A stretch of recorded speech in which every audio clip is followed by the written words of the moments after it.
Samantala, lalong humihigpit at lumalalim ang samahan ng Pilipinas at ng Taiwan. At ngayong taon, makikita natin yan sa Taiwan Expo 2025 Philippines. Isa pong pagtitipon na magtatampok ng makabagong teknolohiya, sustainable solutions at mga oportunidad na magpapatibay pa sa turismo at ekonomiya ng dalawang bansa. Panoorin po natin ito.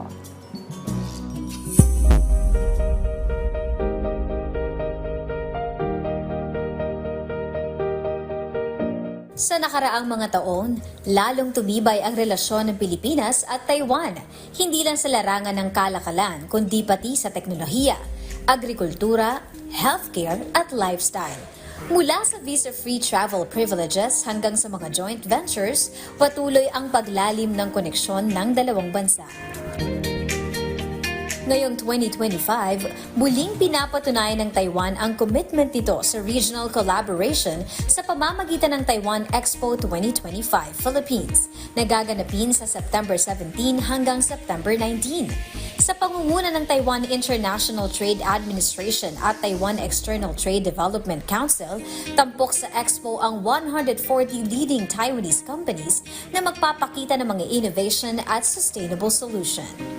Sa nasabing expo, asahan ng mas malalim na partnership. Dito, magkakaroon ng pagkakataon ang mga Filipino business owner at investor na ma-explore ang mga bagong AI-empowered technology mula sa Taiwan.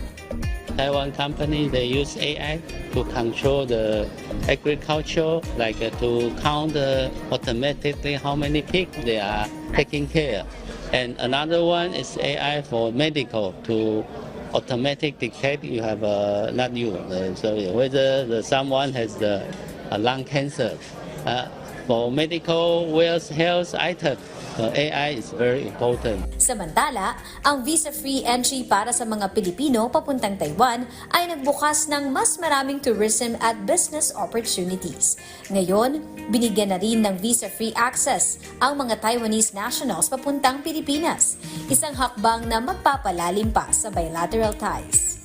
Free visa also attract more Taiwan visitors to Philippines, either for business, for tourism, for leisure, to spend their time and most important, spend their money in the Philippines.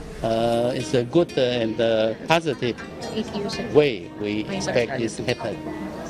Patunay ang event na ito sa lumalakas na samahan ng Pilipinas at Taiwan. Hanggat ng ganitong event na parehong mapaunlad ang dalawang bansa, hindi lang sa turismo, kundi maging sa pang-ekonomiya.